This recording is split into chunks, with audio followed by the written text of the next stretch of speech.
The fourth paragraph of the essay, Spectator Club, fourth paragraph. Sir Andrew Freeport, an eminent merchant of London, represents the commercial classes in the club. He is hard-working and very well experienced and has a strong common sense. As his surname suggests, he is an advocate of free trade. His notions of trade are noble, and he believes that Britain can expand her power better through trade and commerce than by arms. He is convinced that diligence alone can help the country to gain things of permanent value, and that idleness has caused the ruin of many a nation. Sir Andrew abounds in several maxims extolling frugality. A penny saved is a penny got. This is his most favorite maxim. He holds that England can become richer than other countries by the very same methods which he himself has employed to become richer than other people. He has a set of stale jokes. He calls the sea the British Common, which are applauded only because he is rich. A very nice dig at the expense of successful businessmen whose ships play in all directions of the world. Fifth paragraph. Captain Sindri, next heir to Sir Roger, speaks for the army in the club room. He is a gentleman of great courage, good understanding, but invincible modesty. He has distinguished himself in several battles, but he has left the army because merit is not recognized there. His eccentricity lies in refusing to play the courtier to his superior officers. He often said that it is civil cowardice to be backward in pressing one's own claims. It is true that he often bewails the fact that sheer effrontecy win the prize which ought to have gone to merit. But he has no grudge against these generals on that account. He is aware that a general cannot easily take up his case, as he has not enough to push to succeed as a soldier. He frankly admits that he has quitted the army career because he is not fit for it. Will Honeycomb, next paragraph. Will Honeycomb represents the world of gallantry in the club. According to his years, he should be considered old, but he takes particular care to retain a youthful appearance. He is in affluent circumstances, and this being so, age has little effect on his person, nor are there any marks of senility in his understanding. He remembers the history and genesis of every new and old fashion. All his talk is about love, women, and fashion. He regales his companions in the club with the love affairs and amorous adventures of lords and ladies. He is a favorite with the beautiful women who vie with one another to listen to his talk and cast sidelong looks of love at him. It can be said of him that he is both a lady killer and a ladies' man. Consequently, he cannot be trusted with the women. To quote Steele, to conclude his character, where women are not concerned, he is an honest, worthy man. The corollary is, where women are concerned, he is dishonest, unworthy man. A very good example of Steele's well-directed hit at the gallows. Lastly, there is a clergyman who is the spokesman of the clergy. He is a very philosophic man of general learning and great sanctity of life. He visits the club only occasionally, but whenever he is present, he regales the company with his religious discourse, and that too only when he is asked. He is in poor health, and this prevents him from professional advancement. Nor does he seek high offices in the church. He is merely content with giving advices on ecclesiastical matters.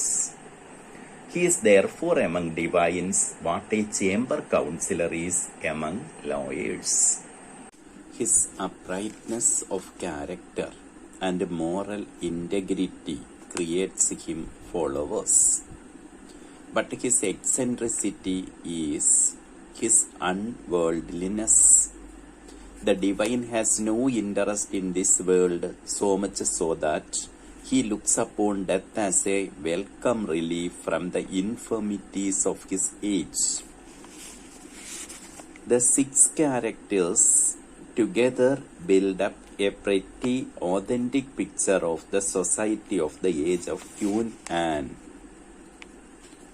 Sentiment, satire, sarcasm, pathos, human sympathy. A style that is more natural and spontaneous than Addison's. And above all, the grace of humor make Steele's article, The Spectator Club, an unforgettable portrait gallery in words. 4th paragraph. Sir Andrew Freeport, an eminent merchant of London, represents the commercial classes in the club. ഇപ്പോൾ first member Sir Roger ആയിരുന്നു. Second member എന്ന് പറയുന്നത് man of the Inner Temple ആയിരുന്നു. ഇനി അടുത്തതായിട്ട് Sir Andrew ഫ്രീപോർട്ടാണ്. Sir Andrew Freeport is an eminent merchant of London. ലണ്ടനിലെ വളരെ എമിനന്റ് ആയിട്ടുള്ള വളരെ കഴിവുള്ളൊരു മർച്ചന്റ് ആണ്. Represents the commercial classes in the club. Commercial classes in the club, നമ്മളുടെ സ്പെക്ടേറ്റർ ക്ലബിലെ കൊമേഴ്സ്യൽ ക്ലാസിനെയാണ് റെപ്രസെന്റ് ചെയ്യുന്നത്. He is hard working and very well experienced. കഠിനമായി പ്രയത്നിക്കുന്ന വ്യക്തിയാണ്. ആൻഡ് വെരി വെൽ എക്സ്പീരിയൻസ്ഡ്, നല്ല എക്സ്പീരിയൻസ് ഉണ്ട്. And has strong common sense, ശക്തമായൊരു common സെൻസും ഉണ്ട്. ആസ് ഹിസ് സർനെയിം സജസ്റ്റ്, അയാളുടെ പേരിന്റെ സർനെയിം ഉണ്ടല്ലോ ഫ്രീപോർട്ട്, ആ സർനെയിം പറയുന്നത് പോലെ, സജസ്റ്റ് ചെയ്യുന്ന പോലെ, he's an advocate of free trade. അയാൾ ഫ്രീ ട്രേഡിന്റെ അഡ്വക്കേറ്റ് ആണ്. അതായത് ടാക്സ്ലെസ് ആയിട്ട് ട്രേഡ് നടത്തണം. ആരും കച്ചവട കാര്യത്തിൽ ഇടപെടാൻ പാടില്ല. His notions of trade are noble. അദ്ദേഹത്തിന്റെ ട്രേഡിനെ പറ്റിയുള്ള ചിന്തകൾ, notions, thoughts, noble. And he believes that, അയാൾ വിശ്വസിക്കുന്നു, Britain can expand her power. Britain എന്ന് പറയുന്ന രാജ്യത്തിന് തന്റെ ശക്തി വർദ്ധിപ്പിക്കാൻ പറ്റും better through trade and commerce. അത് വാണിജ്യത്തിലൂടെയാണ്. ദാൻ ബൈ ആംസ്, അല്ലാതെ ആയുധങ്ങളിലൂടെ അല്ല. ആയുധമെടുത്ത് പോരടിക്കേണ്ട കാര്യമില്ല ഒരു രാജ്യത്തിന്. കച്ചവടം ഉപയോഗിച്ച് ഒരു രാജ്യത്തെ കീഴ്പ്പെടുത്താവുന്നതേ ഉള്ളൂ. ഹി ഈസ് കൺവിൻസ്ഡ് ദാറ്റ്, ഉറപ്പാണ്. Diligence, hard work. Diligence alone can help the country. Hard work മാത്രം സഹായിക്കും to gain things of permanent value. Permanent value ഉള്ള, സ്ഥിര മൂല്യമുള്ള കാര്യങ്ങൾ നേടിയെടുക്കാൻ. And that idleness has caused the ruin of many a nation. അലസത എന്ന് പറയുന്നത് നശിപ്പിച്ചിട്ടുണ്ട് ഒരുപാട് രാജ്യങ്ങളെ. അലസത ഒരുപാട് രാജ്യങ്ങൾ, ഐഡിൽനെസ് ഒരുപാട് രാജ്യങ്ങളെ നശിപ്പിച്ചിട്ടുണ്ട്. Sir Andrew bounds, Sir Andrew abounds in plenty, ഒരുപാടായിട്ട്. എബൗൺസ് ഇൻ സെവറൽ മാക്സിംസ്, ഒരുപാട് പഴഞ്ചൊല്ലുകൾ പറയുന്നു. എക്സ്റ്റോളിംഗ് മീൻസ് പ്രൈസിംഗ്, പുകഴ്ത്തുക. പ്രൈസിംഗ് ഫ്രൂഗാലിറ്റി മിതവ്യയം, ഇക്കോണമി. മിതവ്യയത്തെ പുകഴ്ത്തുന്ന, പിശുക്കിനെ പുകഴ്ത്തുന്ന. ഒരുപാട് പഴഞ്ചൊല്ലുകൾ, മാക്സിംസ് പറയും. A penny saved is a penny got. This is his most favourite maxim. A penny saved is a penny got. നമ്മൾ ഒരു ചെറിയ നാണയത്തൊട്ട് സേവ് ചെയ്യാൻ പറ്റുമെന്നുണ്ടെങ്കിൽ അത് ഒരു നാണയത്തൊട്ട് കിട്ടുന്നതിന് തുല്യമാണ്, നേടിയെടുക്കുന്നതിന് തുല്യമാണ്. ഇത് അദ്ദേഹത്തിന്റെ ഒരു പഴഞ്ചൊല്ലാണ്. He holds that England can become richer than other countries. He believes. അയാൾ വിശ്വസിക്കുന്നു. England can become richer than other countries. ഇംഗ്ലണ്ടിന് മറ്റ് രാജ്യങ്ങളെക്കാൾ റിച്ചായിട്ട് മാറാം by the very same methods which he himself has employed. അതേ മെത്തേഡ് ഉപയോഗിച്ച്, അയാൾ ഉപയോഗിച്ച അതേ മെത്തേഡ് ഉപയോഗിച്ച് employed to become richer than other people. താൻ എങ്ങനെയാണോ ബാക്കിയുള്ളവരെക്കാൾ പണക്കാരനായിട്ട് മാറിയത്, അതേ മെത്തേഡ് ഉപയോഗിച്ച് ഇംഗ്ലണ്ടിനെ കൂടുതൽ പണക്കാരനായി, കൂടുതൽ പണമുള്ള രാജ്യമായി മാറാൻ പറ്റും. He has a set of stale jokes. ഇയാൾക്ക് ഒരു സെറ്റ് പഴഞ്ചൻ തമാശകളുണ്ട്. Which he calls the sea, which set of stale jokes hyphen. He calls the sea the British common. അയാൾ കടലിനെ ബ്രിട്ടീഷ് കോമൺ എന്ന് വിളിക്കുന്നു. Which are applauded. അതൊക്കെ കൈയടിക്കപ്പെടും. Only because he is rich. അതിന്റെ കാര്യം അയാൾ ധനികനാണെന്നുള്ളതാണ്. A very nice dig at the expense of. ഒരു നല്ല അടിയാണ്, ഒരു ഫൈനായിട്ടുള്ളൊരു അടി. At the expense of the successful businessman. വിജയകരമായിട്ടുള്ള ബിസിനസ്സുകാരെ ഒന്ന് കളിയാക്കിയിരിക്കുകയാണ്. Whose ships ply in all directions of the world. അവരുടെ ഷിപ്പുകൾ രാജ്യത്തുനിന്ന് പല ഭാഗങ്ങളിലേക്കും അല്ലെങ്കിൽ പല രാജ്യങ്ങളിലേക്കും പോയിക്കൊണ്ടിരിക്കുന്നു. അത്തരക്കാരെ ഒന്ന് കളിയാക്കിയിരിക്കുകയാണ് ഈ പാസേജിലൂടെ. Next para. Captain Sentry next heir to Sir Roger speaks for the army in the club room. Captain Sentry എന്ന് പറയുന്ന വ്യക്തി നെക്സ്റ്റ് എയർ ടു സർ റോജറിന്റെ അടുത്ത അനന്തരാവകാശിയാണ്. സർ റോജർ കഴിഞ്ഞാൽ ആ സ്വത്തൊക്കെ ഇയാൾക്കാണ് കിട്ടുന്നത്. Sir Roger speaks for the army in the club റൂമിൽ, അതായത് സ്പെക്ടേറ്റർ ക്ലബിൽ ആർമിയെ പറ്റി, പട്ടാളത്തെ പറ്റി റെപ്രസെന്റ് ചെയ്യുന്ന വ്യക്തിയാണ്. He is a gentleman of great courage. വളരെ ധീരനാണ്. Good understanding. എല്ലാ കാര്യങ്ങളും പെട്ടെന്ന് മനസ്സിലാവും. But invincible modesty. പക്ഷെ അങ്ങേറ്റത്തെ മോഡസ്റ്റിയാണ്, അമിത വിനയമാണ്. He has distinguished himself in several battles. ഒരുപാട് യുദ്ധങ്ങളിൽ പങ്കുവഹിച്ചിട്ടുണ്ട് അല്ലെങ്കിൽ പ്രശസ്തനായിട്ടുണ്ട്. But he has left the army. പക്ഷെ അയാൾ പട്ടാളത്തിൽ നിന്ന് പിരിഞ്ഞു. Because real merit is not recognised there. കാര്യം ഇതാണ്, അവിടെ മെരിറ്റ് ആരും അംഗീകരിക്കത്തില്ല. His eccentricity lies in refusing to play the courtier to the superior officers. ഇയാളുടെ എക്സെൻട്രിസിറ്റി ഓഡിറ്റി, വൈചിത്ര്യം. ഇയാളുടെ വൈചിത്ര്യം എന്ന് പറയുന്നത് lies in refusing to play ഉപയോഗിക്കുക. The courtier, play the courtier, act as the courtier. ഒരു കോർട്ടിയർ, രാജസേവകനെ പോലെ അഭിനയിക്കത്തില്ല ഇയാള്. To his superior officers. രാജസേവകർ എന്ന് വെച്ചാൽ രാജാവിന് പുകഴ്ത്തി കാര്യം സാധിക്കുന്ന വ്യക്തികളാണ്. അപ്പോൾ ഇയാൾ അതുപോലെ അല്ല. He often said that it is civil cowardice to be backward in pressing one's own claims. അയാൾ ചിലപ്പോഴൊക്കെ പറയാറുണ്ട്, സിവിൽ കവേർഡിസ് ആണ്, ഭീരുത്വമാണ് നമ്മളുടെ കാര്യത്തിന് വേണ്ടി പ്രസ് ചെയ്യാത്തത് എന്നും പറയാറുണ്ട്. It is true that he often, അത് സത്യമാണ്, ഹി ഓഫൺ ബിവൈൽസ് മോൺസ്, വിലപിക്കുക. Bewails the fact that sheer effrontery, flattery, പുകഴ്ത്തല്, effrontery win the prize which ought to have gone to merit. പലപ്പോഴും പുകഴ്ത്തുന്നവർക്കാണ് കാര്യങ്ങൾ സാധിച്ചു കിട്ടുന്നതും പ്രമോഷൻ കിട്ടുന്നതും. പക്ഷെ അത് മെരിറ്റ് വെച്ച് വേണമെന്നാണ് അയാളുടെ ആഗ്രഹം. But he has no grudge against his generals എന്ന് വിചാരിച്ച് അയാൾക്ക് ഗ്രഡ്ജ്, വിദ്വേഷം, പട്ടാള മേധാവികളോട് വിദ്വേഷമൊന്നുമില്ല. On that account he is aware that a general cannot easily take up his case. അയാൾക്കറിയാം ഒരു ജനറലിന് എങ്ങനെയാണ് തന്റെ കേസ് എടുക്കാൻ പറ്റുന്ന എളുപ്പത്തിൽ.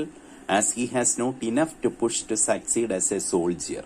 ഒരു സോൾജിയർ എന്നുള്ള നിലയിൽ പുഷ് ചെയ്യാനായിട്ട് ഒന്നുമില്ല തനിക്ക്. എന്ന് വെച്ചാൽ തനിക്ക് സ്വാഭാവികമായിട്ടും ഒരു സോൾജിയർ എന്നുള്ള നിലയിൽ പോയി റെക്കമെൻഡ് ചെയ്യാനൊന്നും വയ്യ.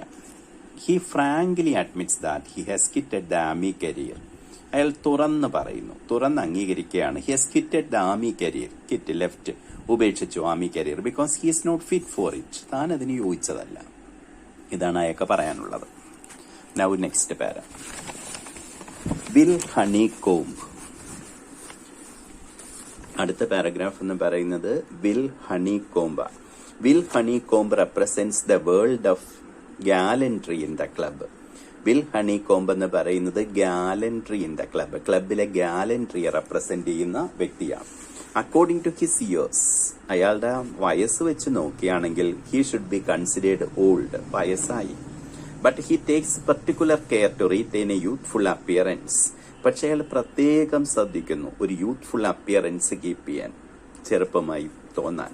He is in affluent circumstances, നല്ല ധനികനാണ്, അഫ്ലുവന്റ് റിച്ച് സർക്കംസ്റ്റാൻസ് ആണ്. ആൻഡ് ദിസ് ബീയിങ് സോ, കാര്യങ്ങൾ ഇങ്ങനെ ആയതുകൊണ്ട് age has little effect on his person. വയസ്സിന് അയാളെ ഒന്നും ചെയ്യാൻ പറ്റുന്നില്ല, വയസ്സായി എന്ന് അയാളെ കണ്ടാൽ തോന്നുകയില്ല.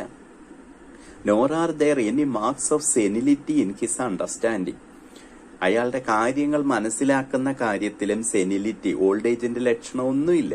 He remembers the history and genesis of every new and old fashion. അയാൾ ഓർക്കുന്നു ചരിത്രവും അതിന്റെ ജെനിസിസും അതിന്റെ ഒറിജിനും. Every new and old fashion, ഓരോ പുതിയതും പഴയതുമായ ഫാഷൻ എന്ന് തുടങ്ങി എന്നൊക്കെ അയാൾ ഓർക്കുന്നു. All his talk is about love. അയാളുടെ എല്ലാ സംസാരങ്ങളും പ്രണയത്തെ പറ്റിയാണ്, വിമൻ സ്ത്രീകളെ പറ്റിയാണ്, ആൻഡ് ഫാഷൻ ഫാഷനെ പറ്റിയാണ്. He regales his companions. അയാൾ സന്തോഷിപ്പിക്കുന്നു അയാളുടെ സുഹൃത്തുക്കളെ in the club with the love affairs, പ്രേമത്തെ പറ്റി പറഞ്ഞുകൊണ്ടും, and amorous adventures, amorous connected with love, പ്രണയവുമായിട്ട് ബന്ധപ്പെട്ട സാഹസികതകളെ പറ്റി പറഞ്ഞുകൊണ്ടും, ഓഫ് ലോഡ്സ് ആൻഡ് ലേഡീസ്, പ്രഭുക്കന്മാരുടെയും മറ്റ് സ്ത്രീകളുടെയും ഒക്കെ പ്രേമങ്ങളെ പറ്റി പറഞ്ഞുകൊണ്ടാണ് ഇയാൾ ബാക്കി കമ്പാനിയൻസിനെ സന്തോഷിപ്പിക്കുന്നത്. He's a favourite with the beautiful woman.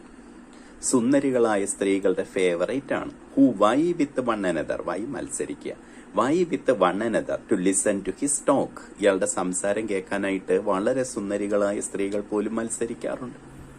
And cast side long looks of love at him. അതുമല്ല, പ്രണയത്തിന്റെ ചില നോട്ടങ്ങൾ ഇയാൾക്ക് അവരിൽ നിന്ന് കിട്ടാറുമുണ്ട്. It can be said of him that he's both a lady killer and ladies man. ഇയാളെ പറ്റി നമുക്ക് പറയാൻ പറ്റും ഹീസ് എ ലേഡി കില്ലർ, ഒരു ലേഡി കില്ലറാണ്, അതോടൊപ്പം ലേഡീസ് മാൻ, ലേഡീസിന്റെ ഫേവറേറ്റുമാണ്, ലേഡീസ് സൂക്ഷിക്കേണ്ട വ്യക്തിയുമാണ്.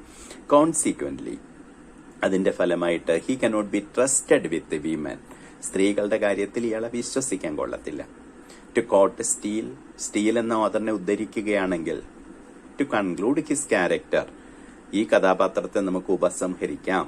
Where women are not concerned he's an honest worthy man. സ്റ്റീലിന് പറയാനുള്ളത് ഇതാണ്, സ്ത്രീകളില്ലാത്ത ലോകത്തെങ്ങാനും ഇയാൾ ജനിച്ചിരുന്നെങ്കിൽ ഇയാൾ വളരെ സത്യസന്ധനായ ഒരു വ്യക്തിയായിരിക്കുമായിരുന്നു. ദ കൊറോളറി, പറയാതെ പറയുന്ന കാര്യം, കൊറോളറി അതിനോടൊപ്പം ചേരുന്ന കാര്യം, is where women are concerned he's dishonest. അതിന്റെ അർത്ഥം എന്ന് പറയുന്നത് സ്ത്രീകളുള്ള ലോകത്ത് ഇയാളെ വിശ്വസിക്കാൻ കൊള്ളത്തില്ല. അൺവർത്തി മാൻ, മോശമായ വ്യക്തിയാണ്. A very good example of Steele's well directed hit at the gallants. Richard Steele ഗാലൻസിനെ നല്ല രീതിയിൽ ഒന്ന് കളിയാക്കിയിരിക്കുകയാണ്. Lastly there is a clergyman who is the spokesman of the clergy. അവസാനമായിട്ട് പള്ളിയുടെ ഒരു വക്താവും കൂടിയുണ്ട്. അയാൾ spokesman of the clergy, spokesman വക്താവ്, പള്ളിയുടെ വക്താവാണ്.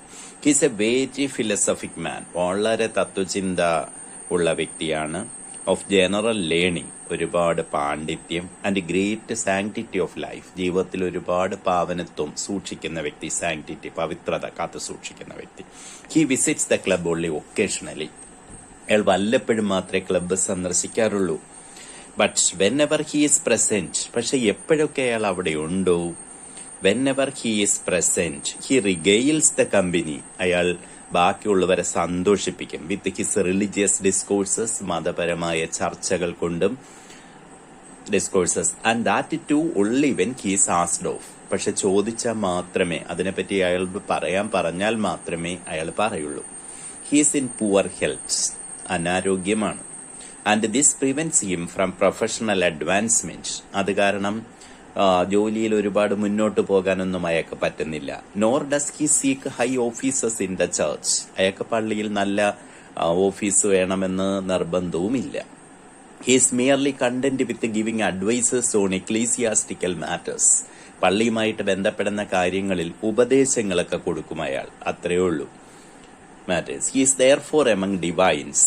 അതുകൊണ്ട് ഇയാളെ ഡിവൈൻസ്, പള്ളിക്കാരുടെ ഇടയ്ക്ക് divines, what a chamber counsellor is among lawyers. അഡ്വക്കേറ്റുമാരുടെ ഇടയ്ക്കുള്ള ചേംബർ കൗൺസിലറിനെ പോലെ കരുതാം. ചേംബർ കൗൺസിലർ ഏറ്റവും സീനിയർ ആയിട്ടുള്ള അഡ്വക്കേറ്റ് ആണ്. കോടതിയിലൊന്നും പോവില്ല, പക്ഷെ അഡ്വക്കേറ്റുമാർക്കൊക്കെ വേണമെങ്കിൽ പോയി സംശയമൊക്കെ ചോദിക്കാം. അങ്ങനെയുള്ള വ്യക്തി.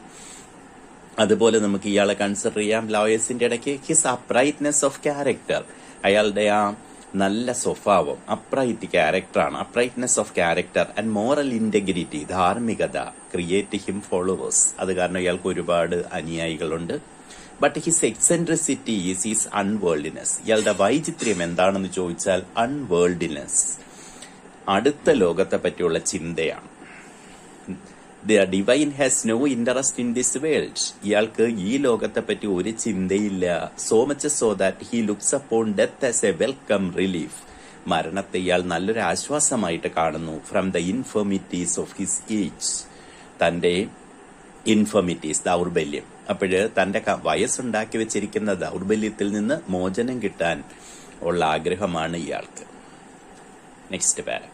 The 6 characters together build up a pretty authentic picture of the society of the age of Cunan.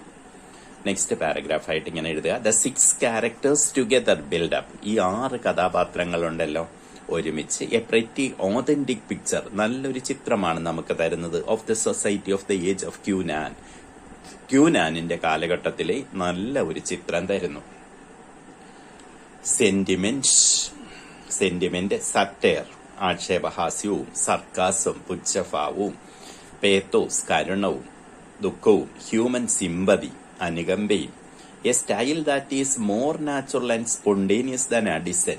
അഡിസന്റെ സ്റ്റൈലിനേക്കാൾ നല്ല സ്പോണ്ടേനിയസ് ആയിട്ടുള്ളൊരു ശൈലി. And above all the grace of humour, നർമ്മത്തിന്റെ നന്മ. Make Steele's article the Spectator Club, Richard സ്റ്റീലിന്റെ Spectator Club എന്ന essay an unforgettable portrait gallery in words. ഒരിക്കലും മറക്കാനാവാത്ത വാക്കുകൾ കൊണ്ടുണ്ടാക്കിയ ഒരു പോർട്രേറ്റ് ഗാലറിയാണ് എന്ന് കാണാം.